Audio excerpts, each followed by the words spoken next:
خبر اور ہنر جو ہے وہ کیا ہے؟ آپ سمجھ رہے ہوں گے کہ یہ ردیف ہے. ردیف اس شعر میں ہے ہی نہیں، کیونکہ ردیف کس کو کہتے ہیں؟ آخر میں جو ایک ہی لفظ آئے دونوں مصروں کے. اب یہاں پہ کیا ہے؟ یہاں پہ ہے قافیہ، خبر، ہنر. دیکھیں دونوں لفظ ملتے جلتے ہیں تو یہ قافیہ ہے. اور ردیف کے آگے کیا لکھا ہوا ہے؟ ندارد. ندارد اس فارسی کا لفظ ہے جس کا مطلب ہے کوئی بھی نہیں. ٹھیک ہے، یعنی اس شعر میں ردیف نہیں ہے، جبکہ قافیہ، خبر اور ہنر ہیں. اب آپ کو ایسی بھی مثال مل گئی کہ جس میں ردیف نہیں ہوتا، قافیہ. بعض ایسی مثالیں بھی ہوتی ہیں جن میں قافیہ نہیں ہوتا، صرف ردیف ہوتا ہے. تو آگے چلتے ہیں. کوئی امید بر نہیں آتی، کوئی صورت نظر نہیں آتی. اب دیکھیں اس میں دونوں موجود ہیں، ردیف نہیں آتی اور قافیہ کیا ہے؟ بر اور نظر. دونوں چیزیں آپ کو یہاں پہ مل رہی ہیں، ردیف بھی مل رہا ہے اور قافیہ بھی مل رہا ہے. امید ہے یہاں تک آپ کو اچھے سے قافیہ اور ردیف کا کانسیپٹ کلیئر ہو گیا ہوگا. تو آگے چلتے ہیں. یہاں پہ میں آپ کو بتاتی ہوں مثال نمبر 4 میں کیا ہے؟ دل ہی تو ہے نہ سنگ و حشت، درد سے بھرے نہ آئے کیوں، روئیں گے ہم ہزار بار، کوئی ہمیں ستائے کیوں. اب دیکھیں دونوں مصروں کے آخر میں کیوں آیا ہے. تو کیوں کیا ہو گیا؟ سیم لفظ ہے تو یہ ردیف بن گیا. اور دونوں مصروں کے آخر میں آئے اور ستائے آیا ہے جو کہ ہم آواز الفاظ ہیں تو یہ قافیہ بن گئے. مثال نمبر 5 پہ چلتے ہیں. مثال نمبر 5 میں کیا ہے؟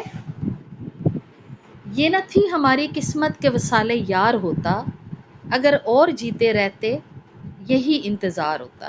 اب دیکھیں ہوتا دونوں مصروں میں آیا ہے تو یہ ردیف بن گیا ہے.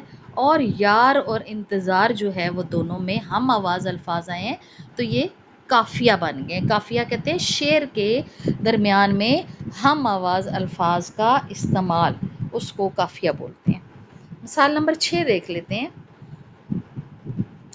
چمن میں تخت گل پر جس وقت گل تا جمالی ہوتی ہے، ہزاروں بلبلیں آتی ہیں، شور و غل ہوتی ہے.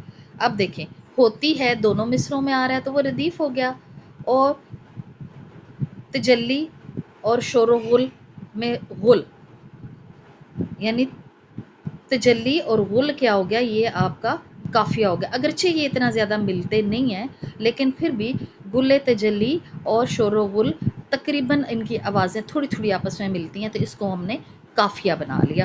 ورنہ آپ اس کے قافیے کے بعد ندارت بھی لکھ سکتے ہیں، یعنی کوئی قافیہ نہیں ہے اگر آپ کو یہ لگے تو. لیکن یہ ہے تھوڑی سی اس کی آواز مل رہی ہے تو اس لیے میں نے اس کو یہاں پہ فٹ کیا ہے.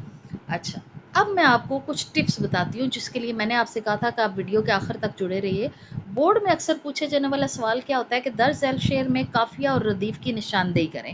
تو جب آپ کو پتہ ہوگا کہ ردیف کیا ہوتا ہے اور قافیہ کیا ہوتا ہے تو آپ تب ہی ان دونوں کی نشاندہی کر سکیں گے. ٹھیک ہے، پھر سوال یہ بھی آ سکتا ہے کہ ردیف کیا ہے، قافیہ کیا ہے. اگر ردیف موجود نہ ہو تو صرف قافیہ کی نشاندہی بھی آپ کر سکتے ہیں کہ آپ بتا سکتے ہیں کہ اس میں ردیف نہیں ہے قافیہ ہے، اس میں قافیہ نہیں ہے اس میں صرف ردیف ہے، یہ بھی آپ بتا سکتے ہیں. ٹھیک ہے، اب امتحانی ٹپ میں آپ کو کیا دینے والی ہوں. ردیف کیا ہوتا ہے؟ آخر میں آنے والا ایک ہی لفظ یا وہ الفاظ جو شعر میں جوں کا تو دہرائے جائیں، یعنی دونوں مصروں میں یا 4 مصروں میں یا پوری نظم میں بار بار وہی لفظ آخر میں آئے. ٹھیک ہے، اور قافیہ کیا؟ ردیف سے ردیف سے پہلے ہم آواز الفاظ کو قافیہ کہتے ہیں. جب اس طرح کے سوال آئے نا تو آپ نے مشق کی ہوگی، پہلے سے ویڈیو دیکھی ہوگی، پہلے سے ٹیچر کا لیکچر جو ہے وہ غور سے سنا ہوگا. تو پھر کیا ہوگا؟ آپ کو کسی قسم کی پریشانی نہیں ہوگی. عموماً ہم لوگ بھی جب چھوٹے تھے نا تو اتنی پرواہ نہیں کرتے تھے نا. تو پھر کیا ہوتا تھا جب پیپر میں آیا نا، میرے خاص طور سے میٹرک میں جب پیپر میں آیا قافیہ اور ردیف کیا ہوتے ہیں تو میں سوچ میں پڑ گیا یہ کیا ہوتے ہیں.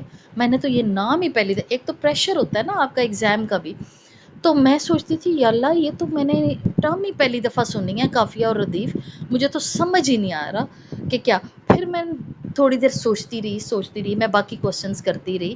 آپ کے لیے بھی یہ ٹپ ہے کہ آپ جب بھی ایگزام میں بیٹھے ہوں، خاص طور سے بورڈ کے ایگزام میں، تو جو کوسچن آپ کو آ رہے ہیں نا آپ ان کو کرنا شروع کر دیں، ان کو کرتے چلے جائیں. آپ اپنا ٹائم ویسٹ نہ کریں. یہ نہ ہو کہ ہاتھ پہ ہاتھ رکھ کے بیٹھ جائیں کہ مجھے یہ چیز نہیں آ رہی تو بس میں یہاں سٹک ہو جاؤں. نہیں، آپ باقی چیزیں جب کرتے رہیں گے نا تو آپ کے ذہن میں خود بخود آ جائے گا. اور میں بھی جب اردو کا پیپر دے رہی تھی تو یہ والا سوال تھا تو اس کو میں نے چھوڑ دیا، اور آخر میں میرے ذہن میں آ گیا کہ ہاں قافیہ اور ردیف یہ والی چیزیں ہوتی ہیں، تو میں تکے پہ لکھ آئی تھی. مجھے لگا تھا کہ میں نے ردیف کی جگہ قافیہ لکھ دیا اور قافیہ کی جگہ ردیف لکھ دیا، لیکن جب گھر آ کے میں نے ری چیک کیا نا، میں اپنے آپ کو نا خود سے مارکس دیتی تھی اور ری چیک کرتی تھی اپنے پیپر کو، تو جب میں نے ری چیک کیا تو میں خوشی کے مارے اچھل پڑی کہ میں نے بالکل ٹھیک لکھا ہے پیپر میں. تو کہیں نہ کہیں آپ کو پھر یاد آ جاتے ہیں، اور پیپر کو 3 دفعہ پڑھا کریں. 3 دفعہ کسی بھی چیز کو سوچنے میں یا پڑھنے میں ایک جادو ہوتا ہے کہ اس کا پورا کانسیپٹ آپ کو سمجھ میں آ جاتا ہے. ٹھیک ہے، تو ہوپ فلی آپ کو ویڈیو بہت پسند آئی ہوگی اور آپ کا یہ کانسیپٹ اچھے سے کلیئر ہوئے ہوں گے.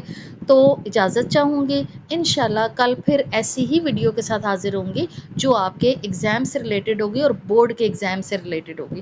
ٹھیک ہے، اللہ حافظ، جیتے رہیے، خوش رہیے.